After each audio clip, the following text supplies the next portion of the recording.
Hello everyone, welcome to my YouTube channel BKMGS centre. हमारे YouTube channel में आप सबका बहुत बहुत स्वागत है। कैसे हैं आप सब? उम्मीद है आप सब बहुत अच्छे होंगे। आप लोग वीडियो को पूरा देखिएगा। हम लोग इस सेशन में प्रैक्टिस सेट करेंगे पर्यावरण से, और यह बहुत ही महत्वपूर्ण प्रैक्टिस सेट होने वाला है। तो आइए हम लोग चलते हैं, देखते हैं आज का जो पहला प्रश्न है उसके तरफ बढ़ते हैं हम लोग। पहला प्रश्न है, निम्नलिखित कथनों पर विचार कीजिए। क्या कथन है उस पर विचार करना है। तो पहला कथन है कि प्रकाश अनुकूलित पौधे उच्च तापमान में भी प्रकाश संश्लेषण करने की क्षमता रखते हैं। यानी कि हेलोफाइटस जो पौधे होते हैं, क्या वे प्रकाश संश्लेषण करने की क्षमता रखते हैं? ये पहला कथन है। दूसरा कथन है कि प्रकाश अनुकूलित पौधों की श्वसन दर कम होती है। तो क्या यह जो प्रकाश अनुकूलित पौधे होते हैं इनकी श्वसन दर कम होती है? तीसरा कथन है कि छाया अनुकूलित जियोफाइटस जो पौधे हैं इनमें सामान्यतः प्रकाश संश्लेषण, श्वसन तथा उपापचयी क्रियाओं की दर कम होती है। तो ये तीन जो कथन दिए गए हैं। अब इन कथनों में क्या बताना है कि यहाँ पे इसका पूछ रहा है कि उपयुक्त में से कौन सा कथन सत्य है। यानी ये जो तीन कथन हैं इन कथनों में से एक कथन सत्य है, बाकी दो गलत हैं। तो कौन से हैं वो जो गलत हैं और कौन से हैं वो सही है, तो सही बताना है सही ऑप्शन। तो पहला ऑप्शन है केवल एक, बी ऑप्शन है केवल एक और तीन, सी ऑप्शन है केवल तीन और डी ऑप्शन है उपयुक्त सभी। इस प्रश्न का आंसर क्या होगा? इस तीनों कथन में से कौन सा कथन सत्य है, तो बताना है कौन सा कथन सत्य है। तो हम लोग देखते हैं कि जो प्रकाश अनुकूलित पौधे होते हैं ये उच्च तापमान में भी प्रकाश संश्लेषण करने की क्षमता रखते हैं। तो ये इसका यह कथन जो है सत्य है। उसके बाद यह तीसरा जो कथन है इसमें क्या है कि छाया अनुकूलित पौधे जो होते हैं सामान्यतः प्रकाश संश्लेषण, श्वसन तथा उपापचयी क्रियाओं की दर मतलब इनमें कम होती है। तो ये सही है, ये भी सही है। दूसरा है कि प्रकाश अनुकूलित पौधों की श्वसन दर कम होती है। तो ये जो कथन है यह सही नहीं है। कथन क्या है? गलत है। तो इसका जो सही आंसर बन रहा है तो पहला और तीसरा सही है। दो कथन सत्य है। तो इसमें हम लोग देखते हैं कि ऑप्शन में बी वाला कथन है कि केवल एक और तीन, तो यही सही हो जाएगा। यानी इसका आंसर सही हो जाएगा बी पे हम लोग टिक लगा देते हैं। इसके बाद अगला प्रश्न देखते हैं। प्रश्न है, जो पौधे स्वयं को शुष्क स्थितियों के अनुकूल बना लेते हैं एवं जिनकी लघु जीवन अवधि होती है वे कहलाते हैं।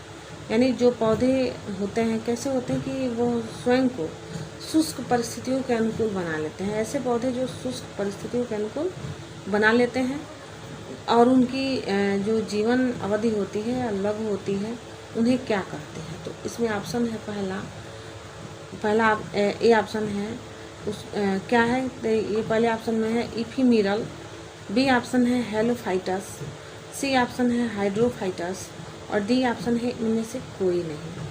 तो ऐसे कौन से प्रकार के पौधे होते हैं, किस फाइटस के पौधे होते हैं जो क्या करते हैं कि अपनी जो स्थिति है उसको अनुकूल शुष्क वातावरण के अनुकूल बना लेते हैं? तो इनमें जो लक्षण है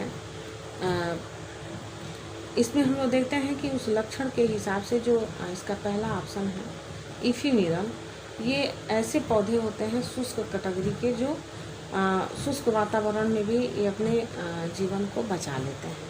तो ये इफीमेरल कैटेगरी के अंतर्गत आते हैं। तो इसका ऑप्शन ए सही हो जाएगा।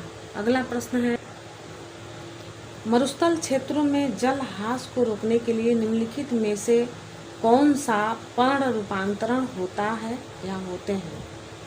अब इसमें जो ह्रास है उसमें दिया गया है कि जो पर्ण रूपांतरण होते हैं किसमें होते हैं। तो पहला है कठोर एवं मोमी पर्ण में, दूसरा है लघु पर्ण में, तीसरा है पर्ण की जगह कांटे। तो जल का ह्रास रोकने के लिए इनमें से कौन से पर्ण रूपांतरण होते हैं जो जल के ह्रास को, जल की ज़्यादा उपयोग को होने से रोकते हैं? तो ऐसे कौन से पौधे हैं तो इसमें ऑप्शन दिया गया है कि नीचे दिए गए कोड का प्रयोग कर सही उत्तर दीजिए। इसमें ऑप्शन ए है केवल 2 और 3, ऑप्शन बी है केवल 2, ऑप्शन सी है केवल 3 और ऑप्शन डी है 1, 2 और 3। और यह प्रश्न जो है IAS 2018 में पूछा गया है।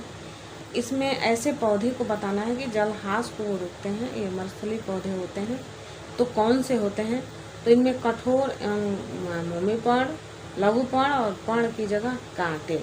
तो ये जो लक्षण हैं ये जल को रोकने के लिए, यानी पौधे में जल की मात्रा को बनाए रखने के लिए ये तीनों चीज़ें जरूरी होती हैं। तो ये जो तीनों लक्षण दिए गए हैं, तो ये तीनों लक्षण जो हैं ये मिलते हैं किससे, यानी कि जलहास को रोकने के लिए। कठोर मोमी पर्ण, लघु पर्ण और पर्ण की जगह कांटे, यानी कि जैसे नागफनी हुआ, कैक्टस हुआ, तो इस तरह के जो पौधे हैं ये क्या करते हैं, जल को अपने अंदर रोकने की क्षमता रखते हैं। और जब जल को अपने अंदर रोकते हैं तो किस तरह से रोकते हैं, इनके जो पत्तियों की बनावट होती है उनमें कांटे आ जाते हैं और इनका जो जल होता है वो बाहर ज़्यादा नहीं जा पाता है। तो इसलिए इसका जो ऑप्शन होगा डी, इसका डी ऑप्शन सही होगा। अगला प्रश्न है निम्नलिखित कथनों पर विचार कीजिए। अभी इसमें कथन दिए गए हैं, 2 कथन हैं।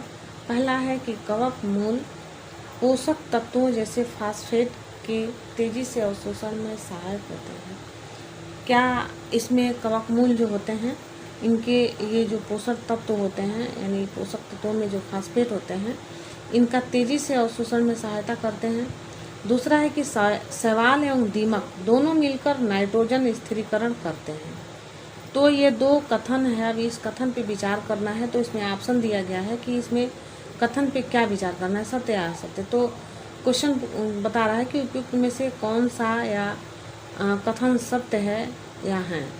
तो ऑप्शन ए है केवल 1, ऑप्शन बी है केवल 2, ऑप्शन सी है 1 और 2 दोनों, ऑप्शन डी है न तो 1 और न ही 2।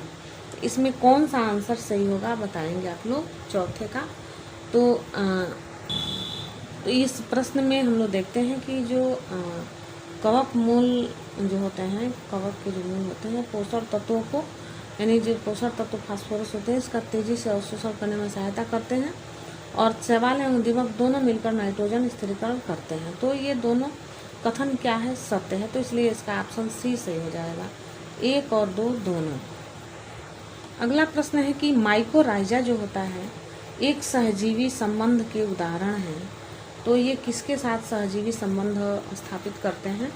तो इसमें ऑप्शन दिया गया है, ए ऑप्शन है कवकों तथा पौधों की जड़ों के बीच, बी ऑप्शन है कवक एवं शैवालों के बीच, उसके बाद सी ऑप्शन है बैक्टीरिया तथा पौधों की जड़ों के बीच, और डी ऑप्शन है उपरोक्त में से कोई नहीं। तो इस प्रश्न का आंसर क्या होगा कि माइकोराइजा जो है वह सहजीवी संबंध का उदाहरण है इन चारों में से। तो यह कौन सा उदाहरण इसका होगा। तो हम लोग देखते हैं कि उपरोक्त में से कोई नहीं, तो कोई इसमें यह आंसर नहीं होगा। बैक्टीरिया तथा पौधों की जड़ों के बीच तो यह भी नहीं होगा।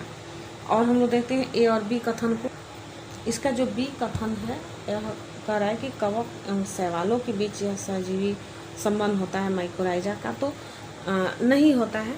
और जो पहला ऑप्शन है कवकों तथा पौधों के जड़ों के बीच जो संबंध होता है माइकोराइजा का, तो यह कथन सत्य है। तो इसलिए इसका जो सही आंसर हो जाएगा वह हो जाएगा 5 का ए। अगला प्रश्न है निम्नलिखित में से किस जीव में शीत निष्क्रियता नहीं पाई जाती, यानी कि ऐसे कौन से जीव हैं जिनमें शीत निष्क्रियता नहीं पाई जाती है, जैसे हाइब्रिनेशन नहीं पाया जाता है। तो इसमें ऑप्शन दिया गया है ए चमगादड़, बी कंगारू, सी चूहा और डी गिरगिट। तो ये 4 ऑप्शन है, इसमें से कौन है जिनमें शीत निष्क्रियता नहीं पाई जाती है। तो बताएंगे आंसर आप लोग कौन सा होगा। तो जो यह गिरगिट है यह शीत निष्क्रिय नहीं होता है, क्योंकि यह शीतकाल में सुषुप्ता अवस्था में नहीं रहता है। तो इसका जो ऑप्शन डी होगा गिरगिट, यह सही हो जाएगा। और जो निष्क्रियता होती है, एक शीत निष्क्रियता होती है और शुष्क निष्क्रियता होती है, यानी कि कुछ जो जीव होते हैं वो कुछ शीत निष्क्रिय होते हैं, तो शीत निष्क्रिय में वो सुषुप्तावस्था में चले जाते हैं, और कुछ जो जीव हैं वो ग्रीष्म निष्क्रिय होते हैं। तो जब गर्मी का दिन आता है तो ये क्या होते हैं, ये ग्रीष्म निष्क्रियता में चले जाते हैं। तो इसका जो आंसर होगा शीत निष्क्रियता में गिरगिट, तो यह गिरगिट इसका आंसर सही होगा। अगला प्रश्न है, निम्नलिखित में से कौन सा असमतापी यानी कोल्ड ब्लडेड एनिमल नहीं है? तो ऑप्शन इसमें दिया गया है, ए ऑप्शन है गिरगिट, बी ऑप्शन है मेढक, सी ऑप्शन है सांप, और डी ऑप्शन है पक्षी यानी बर्ड्स। तो इनमें से कौन सा ऐसा प्राणी है जो असमतापी नहीं है? तो इसमें हम लोग देखते हैं कि जो ये 4 ऑप्शन है, इन चारों ऑप्शन में जो डी ऑप्शन है यह असमतापी जीव नहीं है। बाकी जो ऑप्शन ए है गिरगिट, ऑप्शन बी है मेढक, ऑप्शन सी सांप, ये तीनों असमतापी प्राणी होते हैं। तो इसमें जो ऑप्शन होगा डी नहीं बताना है, तो इसका ऑप्शन डी सही हो जाएगा। अगला प्रश्न हम लोग देखते हैं। अगला प्रश्न है, निम्नलिखित पर विचार करिए। क्या विचार करना है, किस पे करना है? तो पहला है चमगादड़, दूसरा है भालू, तीसरा है कृंतक रोडेंट। तो ये 3 जो ऑप्शन दिए गए हैं इनमें विचार करना है। विचार किस बात पे करना है तो देखते हैं हम लोग। उपरोक्त में से किस प्रकार के जंतु में शीत निष्क्रियता की परिघटना का परीक्षण किया जा सकता है? यानी कि ये जो 3 जो जीव दिए गए हैं इनमें किसमें शीत निष्क्रियता की घटना देखा जा सकता है, परीक्षण किया जा सकता है? तो इसका ऑप्शन है ए है 1 और 2, ऑप्शन बी है केवल 2, ऑप्शन सी है ये सभी, और इसका ऑप्शन डी है शीत निष्क्रियता उपरोक्त में से किसी में भी नहीं परीक्षित की जा सकती है। और यह प्रश्न जो है IAS 2014 में पूछा गया है। तो इसमें जो शीत निष्क्रियता के संबंध में देखना है, विचार करना है, तो इसमें चमगादड़, भालू और कृंतक जो है रोडेंट है, इसके बारे में हम लोग देखेंगे कि कौन इसमें आंसर सही होगा। शीत निष्क्रियता से संबंधित परीक्षण किसके में किया जा सकता है या देखा जा सकता है? तो इसमें जो ऑप्शन दिया हुआ है सी, ये सभी यानी कि चमगादड़ भी, भालू भी और ये रोडेंट भी, यह इन जंतुओं में शीत निष्क्रियता के बारे में परीक्षण किया जा सकता है, देखा जा सकता है। तो इसका ऑप्शन सी सही हो जाएगा।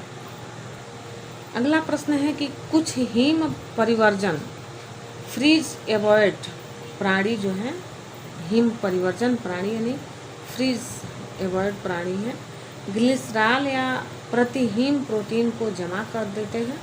ये जमा देते हैं जो कि उनके शरीर के द्रव पदार्थ को क्या करते हैं, उनके शरीर के जो द्रव पदार्थ हैं उनको क्या करते हैं? ऑप्शन दिया गया है, पहला हिमांक से नीचे लेके जाता है, बी है हिमांक से ऊपर ले जाता है, सी है कोई प्रभाव नहीं डालता है, और डी है इनमें से कोई नहीं। यानी कि कौन से ऐसे हिम परिवर्जन प्राणी हैं, फ्रीज अवॉइड प्राणी हैं जो ग्लिसरॉल या प्रतिहिम प्रोटीन को जमा देते हैं। और ये जब जमाते हैं तो इनके शरीर का जो द्रव पदार्थ है वह उसको किस स्थिति में रखता है, तो इसको बताना है। 4 ऑप्शन दिया गया है, हिमांक के नीचे लेके जाता है, हिमांक के ऊपर जाता है, कोई प्रभाव नहीं पड़ता है, इनमें से कोई आंसर सही नहीं है। तो 9वें का जो आंसर सही होगा वह ए सही होगा, क्योंकि जो फ्रीज एवॉइड प्राणी होते हैं यह ग्लिसरॉल या जो प्रतिहिम प्रोटीन है उसको जमा देते हैं, तो उनके शरीर का जो द्रव्य पदार्थ है उसको हिमांक से नीचे लेके जाता है, तो वो उसको जमा देते हैं। तो इसका ऑप्शन ए सही हो जाएगा। अगला प्रश्न है कि निम्नलिखित में से कौन सा जीव ग्रीष्म निष्क्रियता यानी एस्टिवेशन की क्रिया यानी ग्रीष्म निष्क्रियता की जो दशा है उसको नहीं दर्शाता है? तो ये 4 जीव दिए गए हैं, इन चारों में किसमें ग्रीष्म निष्क्रियता नहीं होती है ये बताना है। तो ऑप्शन ए है मगरमच्छ, ऑप्शन बी है सैलामेंडर, ऑप्शन सी है केचुआ और ऑप्शन डी है चमगादड़। तो ये 4 ऑप्शन है, इस चारों ऑप्शन में कौन सा ऐसा जीव है जो ग्रीष्म निष्क्रियता उसके अंदर नहीं होता है? तो इसका जो आंसर सही होगा वह कौन सा होगा? तो इसका जो डी ऑप्शन है चमगादड़, इसमें ग्रीष्म निष्क्रियता नहीं होती है, तो इसका ये आंसर सही हो जाएगा। हम लोग देखते हैं कि जो प्राणियों में प्रवास होता है, इस प्रवास में उनके अंदर छद्मावरण होता है और शीत निष्क्रियता होती है, ग्रीष्म निष्क्रियता होती है तथा अनुहरण आदि तरह के अनुकूलन होते हैं। ये उनके अंदर अनुकूलन के उदाहरण होते हैं। जो समतापी प्राणी होते हैं, कोल्ड ब्लड एनिमल, अपने शरीर का तापमान वातावरण के अनुसार नियंत्रित करते रहते हैं, जबकि जो समतापी प्राणी होते हैं कि समतापी प्राणी को हॉट ब्लडेड एनिमल कहते हैं। ये अपने शरीर का तापमान शारीरिक क्रियाओं के द्वारा एक जैसा बनाए रखते हैं। तो यह जो प्राणी होते हैं, इनमें कुछ प्राणी ऐसे होते हैं जो परिवेश के साथ घुल मिल जाने की क्षमता रखते हैं, वो छद्मावरण कहलाते हैं। जबकि अनुहरण में क्या होता है कि ये उस बाहरी असमानता को कहते हैं जिनसे दो जातियां एक दूसरे जैसे दिखती हैं। इसे अनुहारक जाति को सुरक्षा संबंधी लाभ प्राप्त हो जाता है। तो इस तरह से ये इसके जो डेफिनेशन थे। आज का सेशन यही समाप्त होता है। आप लोग बताइएगा वीडियो कैसा लगा, कमेंट करिएगा और हमारे चैनल को लाइक सब्सक्राइब करिएगा। मिलते हैं अगली वीडियो में। Thanks for watching this video. जय हिंद, वंदे मातरम।